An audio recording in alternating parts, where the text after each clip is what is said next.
Very good morning बच्चों। आज हम आपको पढ़ाएंगे संवाद लेखन। व्याकरण में अब आपका ऐसे 2 में संवाद लेखन से आएगा। PT2 वाला भी आएगा। ऐसे 2 में PT2 वाला भी कोर्स रहता है, PT2 प्लस ऐसे 2 का, है ना। तो ये दोनों मिला करके ऐसे 2 में मतलब फाइनल एग्जाम में होगा। तो संवाद लेखन पहला पार्ट है आपका, PT2 के बाद पहला पार्ट है। तो इसके पहले हम रीडिंग करेंगे, फिर इसकी एक्सरसाइज करेंगे। तो पहले संवाद लेखन। संवाद का अर्थ है बातचीत करना, है ना। आपस में बात करते हैं, उसको हम संवाद बोलते हैं। बातचीत को वार्तालाप भी कहते हैं, कहते हैं ना, वार्तालाप हो रही है। बातचीत के द्वारा ही हम एक दूसरे की बात को समझते और समझाते हैं, है ना। हम अपने मन की बात जब बात करते हैं तभी तो समझ में आता है कि इसके मन में क्या है, या ये क्या सोच रहा है मेरे बारे में, है। और हम अपने जो हम सोचते हैं वो उसको बताते हैं, और उसकी बात सुनते हैं तो हम समझ पाते हैं कि वो क्या करना चाहता है, ठीक है ना। तो इसको हम संवाद कहते हैं। आपस की बातचीत को हम संवाद कहते हैं। तो इसकी परिभाषा क्या बनती है? 2 या 2 से अधिक व्यक्तियों के बीच हुए वार्तालाप को संवाद कहते हैं, है ना। 2 भी लोग भी बैठ के बातचीत करते हैं, 4 लोग भी करते हैं एक साथ बैठ के, एक ग्रुप में भी बातचीत होती है ना। तो इसको हम कहते हैं संवाद। तो संवाद किसे कहते हैं? 2 या 2 से अधिक व्यक्तियों के बीच हुए वार्तालाप को संवाद कहते हैं, ठीक है। अब संवाद कई प्रकार के होते हैं। दोस्तों के बीच भी होते हैं, है ना। मम्मी पापा के बीच में भी होते हैं, माँ बेटा के बीच में भी होते हैं, बहन भाइयों के बीच में भी होते हैं, 2 दोस्तों के बीच में भी होते हैं, डॉक्टर मरीज के बीच में भी होते हैं, दुकानदार ग्राहक के बीच में भी संवाद होते हैं ना। तो अब यहाँ पर कौन कौन से संवाद हैं, देखो हम उदाहरण के लिए कुछ हम बताते हैं आपको, है ना। अब 2 मित्रों के बीच के संवाद हैं। संवाद मतलब 2 लोगों के बीच की बातचीत। तो ये 2 दोस्तों के बीच की बातचीत है, यहाँ पर दिखा रहे हैं। एक दोस्त का नाम है संदीप और एक का नाम है प्रतीक, ठीक है। तो संदीप सबसे पहले बोल रहा है। संदीप, सुना प्रतीक कैसा है? दोनों दोस्त मिले तब कहता है, सुना प्रतीक कैसा है, बताओ क्या हाल चाल है। आपसे पूछते हैं ना हम लोग, ऐसे ही पूछ रहा है, सुना प्रतीक कैसा है? प्रतीक, मैं ठीक हूँ, तू सुना। वो कहता है, मैं तो ठीक हूँ, अब तू सुना अपनी, तू कैसा है? संदीप, बढ़िया, कल तो मज़ा आ गया, मैंने जी भर के टीवी पर कार्टून चैनल देखा। उसने बताया संदीप ने, मैं भी बढ़िया हूँ और कल तो बहुत ही मज़ा आ गया, क्योंकि कल मैंने जी भर के खूब देर तक अपने जितना मेरा मन था उतना मैंने टीवी पर कार्टून चैनल देखा। प्रतीक आश्चर्य से, अच्छा कल रविवार था इसलिए? उसने पूछा, प्रतीक ने पूछा, अच्छा कल रविवार था, संडे था, इसलिए तुमने देखा? संदीप ने कहा, हाँ, और माँ पिताजी भी अपने मित्र के घर चले गए थे। रविवार तो था ही, और उसके साथ साथ में उसके मम्मी पापा भी अपने दोस्त के यहाँ मिलने जुलने के लिए चले गए थे। तो उसे और खाली मिल गया तो मज़ा आ गया। उसको नहीं ले गए थे बच्चे लोगों को, बड़े बड़े बच्चे हो जाते हैं तो बच्चे लोग नहीं जाना चाहते ना, या मम्मी पापा नहीं ले जाना चाहते हैं बच्चों को, तो वो घर में रह जाते हैं। तो उसे डबल मज़ा आ गया, एक तो स्कूल की भी छुट्टी, ऊपर से घर में भी अकेला। तो उसने खूब मन भर के खूब सारा अपना जितना मन था उसने टीवी में कार्टून चैनल देखा। प्रतीक, काश ऐसा अवसर मुझे भी मिल पाता। तो प्रतीक बेचारा मन सोच के रहा था, मन दुखी बना के कहता है, काश ऐसा अवसर मुझे भी मिल जाता। काश मतलब मेरे को भी, आज मेरे मम्मी पापा भी कहीं घूमने चले जाते तो मैं भी ऐसे ही मन भर के टीवी चैनल देख लेता, वो अपना कार्टून चैनल देख लेता। तो इस तरह से ये 2 दोस्तों के बीच की बात है, 2 मित्रों के, दोस्तों के। अब 2 सहेलियों की बात सुन लो। ये 2 सहेलियों के बीच के संवाद है ये तो 2 दोस्तों का हुआ, और ये होगा 2 सहेलियों का। 2 सहेलियों का संवाद। मीना, सहेलियों का क्या नाम है? एक का नाम है मीना और एक का नाम है आशा। मीना, हाय आशा, बहुत सुंदर लग रही हो। लड़कियों में ऐसी बातें होती हैं ना। मीना कहती है, हाय आशा, बहुत सुंदर लग रही हो। आशा, अच्छा कहाँ से सुंदर लग रही हूँ? आशा आश्चर्य से पूछती, अरे अच्छा, मैं कहाँ से सुंदर लग रही हूँ? मीना, आज कोई बात तो है, बड़ी खुश भी नज़र आ रही हो। मीना कहती है अच्छा आज बहुत सुंदर भी लग रही हो और बहुत खुश भी लग रही हो, लगता कोई कुछ बात तो है, खास बात तो है। आशा हाँ मेरे बड़े भाई की मंगनी हो गई है। मंगनी मतलब इंगेजमेंट, शादी, सगाई हो गई, सगाई। तो वो खुश होकर वो कहती है आशा हाँ मेरे बड़े भाई की मंगनी हो गई है। मीना तभी तो मैं सोचूं कि इतनी खिली खिली क्यों लग रही है, तेरी होने वाली भाभी कैसी है। मीना कहती है हाँ तभी तो मैं जान गई थी ना कि तू आज बहुत खुश लग रही है, बहुत सुंदर लग रही है। तो इतनी इतनी मैं तभी तो मैं सोचूं कि तू इतनी खिली खिली मतलब इतनी खुश खुश क्यों लग रही है। तेरी होने वाली भाभी कैसी है।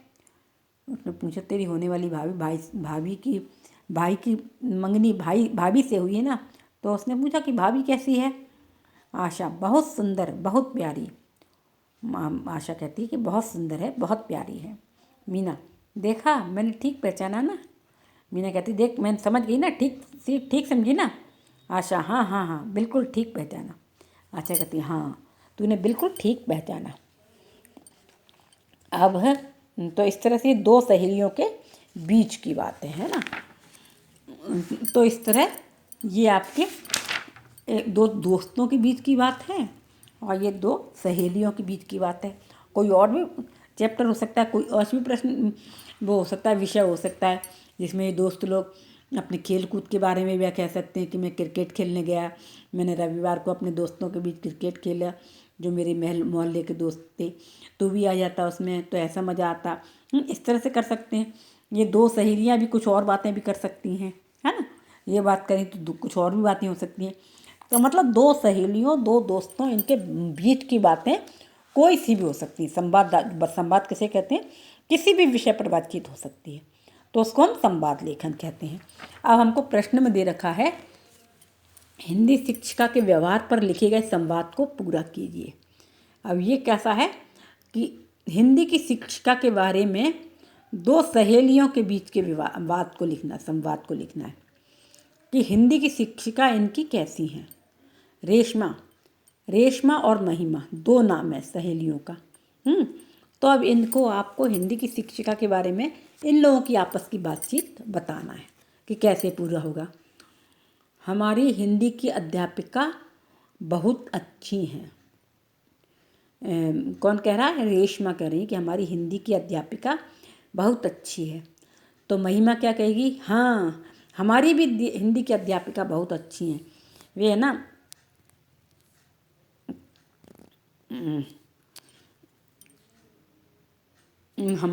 वो जब रेशमा ने कहा कि हमारी हिंदी की अध्यापिका बहुत अच्छी हैं, तो महिमा बोली हाँ हमारी भी हिंदी की अध्यापिका बहुत अच्छी हैं। तो रेशमा बोली पढ़ाती भी कितना, नहीं ये एक ही स्कूल में पढ़ रही, दोनों सहेलियां हैं ना। तो वो बता रही, तो एक बोली कि हमारी हिंदी की अध्यापिका कितनी अच्छी है ना, बहुत अच्छी है ना। तो महिमा कहती है हाँ बहुत अच्छी है, उनका स्वभाव बहुत अच्छा है। रेशमा पढ़ाती भी कितना अच्छा है। तो महिमा बोली हाँ पढ़ाती भी अच्छा है और बोलती भी कितना प्यारा है ना। तो रेशमा मुझे तो उनकी आवाज़ बहुत मीठी लगती है, बहुत अच्छी आवाज़ है। तो रेशमा बोली मुझे तो उनकी आवाज़ बहुत अच्छी लगती है, बहुत मीठा बोलती हैं। तो महिमा बोली हाँ आवाज़ के साथ साथ उनका समझाने का तरीका भी कितना अच्छा है ना, कितने अच्छी तरह से समझाती हैं। तो रेशमा हाँ वे कक्षा के बाहर भी बड़े प्रेम से बात करती हैं। तो महिमा बोली हाँ उनका उनका व्यवहार कक्षा के बाहर भी बहुत अच्छा है। वो सबसे बहुत प्यार से बात करती हैं। रेशमा मैं भी रुचि अध्यापिका जैसी बनूंगी। तो इनकी हिंदी की अध्यापिका का नाम क्या है, रुचि।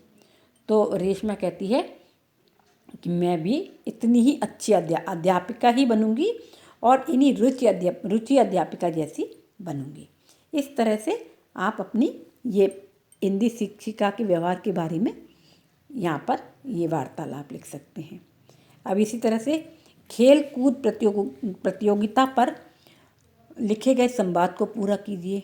अब खेल कूद प्रतियोगिता हो रही है तो उस पर जो संवाद है दो दोस्तों के बीच में, नहीं बहन भाइयों के बीच में है। ये जुनेद और रीता, नहीं दो दोस्त ही हैं, एक लड़की है एक लड़का। जुनेद रीता क्या तुम भी विद्यालय के जुनेद पूछ रहा है रीता से, रीता क्या तुम भी विद्यालय के सांस्कृतिक कार्यक्रम में भाग ले रही हो? रीता रीता बोली, हाँ, मैं सांस्कृतिक कार्यक्रम में भाग ले रही हूँ। मैं एक ड्रामा कर रही हूँ, हैं, मैं एक राष्ट्रीय गीत भी गा रही हूँ और और एक देशभक्ति का गीत गा रही हूँ और एक ड्रामा में भाग लिया है मैंने। ऐसे बोली रीता। जुनैद, बहुत अच्छा, लेकिन मैं तो इस वर्ष खेल कूद प्रतियोगिता में भाग ले रहा हूँ। सांस्कृतिक जब 26 जनवरी पे कार्यक्रम होते हैं ना, 26 इस बार तो आप लोग रह गए, नहीं हर बार होते हैं ना, अपने यहाँ भी होते थे, तो उसमें एक तरफ खेल भी होते हैं, एनुअल फंक्शन भी होता है ना, सब कुछ होता है, रंगोली प्रतियोगिता, सारी प्रतियोगिताएं होती हैं। तो उसने जुनैद ने रीता से पूछा, क्या तुम ले रही हो? तो उसने कहा, मैं सांस्कृतिक कार्यक्रम में भाग ले रही हूँ, मैं एक देशभक्तिपूर्ण गीत गाऊंगी और एक ड्रामा में भाग लिया है मैंने। तो जुनैद बोला, बहुत अच्छा, लेकिन मैं तो इस वर्ष खेल कूद प्रतियोगिता में भाग ले रहा हूँ। जुनैद ने कहा, ठीक है, तुम सांस्कृतिक कार्यक्रम में भाग ले रही हो, लेकिन मैं तो इस बार खेल कूद प्रतियोगिता में भाग ले रहा हूँ। रीता भाग ले रहा हूँ। रीता बोली, वाह, तो बहुत अच्छा है, तुम तो वैसे भी बैडमिंटन बहुत अच्छा खेलते हो, तो तुम जरूर खेलोगे तो तुम्हारी टीम जरूर जीतेगी। जुनैद, हाँ, माता जी कहती हैं कि पढ़ाई के साथ साथ हमें खेलों पर भी ध्यान देना चाहिए। जुनैद बोला कि हाँ, मेरी मम्मी कहती हैं कि हमें पढ़ाई तो करना ही चाहिए और पढ़ाई के साथ साथ हमें खेलों पर भी ध्यान देना चाहिए। खेलने से शरीर स्वस्थ रहता है ना, स्वस्थ शरीर में स्वस्थ मस्तिष्क निवास करता है। ये मालूम है ना आपको कि जब खेलते कूदते हैं तो हमारा मन खुश हो जाता है और खुश मन से जब हम पढ़ाई करते हैं तो हमें ज़्यादा अच्छी तरह याद होता है। तो हमारी मम्मी कहती हैं कि पढ़ाई के साथ साथ हमें खेलों पर भी ध्यान देना चाहिए। खाली पढ़ाई करने वाला ही बच्चा ठीक नहीं होता, पढ़ाई भी करो, पढ़ाई के साथ खेल कूद भी करो, है ना। खेल पर बहुत ज़्यादा नहीं, 1 घंटा 2 घंटे रोज़ खेलना चाहिए। इतनी पढ़ाई अपनी रखनी चाहिए तैयार कि एग्ज़ाम के टाइम पे भी 1 आध घंटा, थोड़ी देर, आधा घंटा 15 मिनट ज़रूर खेलना चाहिए। खेलने से शरीर फ्रेश हो जाता, मूड फ्रेश हो जाता, मन फ्रेश हो जाता, तो अच्छी तरह पढ़ाई मन लगता है। तो हमारी माता जी कहती हैं कि पढ़ाई के साथ साथ हमें खेलों पर भी ध्यान देना चाहिए। रीता, अच्छा, माता जी तो आपकी बहुत अच्छा कहती हैं, सही, बिल्कुल सही बात कहती हैं। इस तरह से ये खेल कूद प्रतियोगिता पर लिखे गए संवाद को पूरा कीजिए। ये हो रहा है, इस तरह से आपको पूरा अपने कोई सेंटेंस लगा के भी इसको पूरा कर सकते हैं, या हमने जो बताए हैं उन्हें भी पूरा कर सकते हैं ना। तो हिंदी शिक्षिका के व्यवहार में पर भी आप ये संवाद को पूरा करिए, ये आपका होमवर्क है, और ये भी पूरा करिए, जो हमने बताया वही लिख के इसको पूरा करके हमें आप लोगों को चेक कराना है, ठीक है।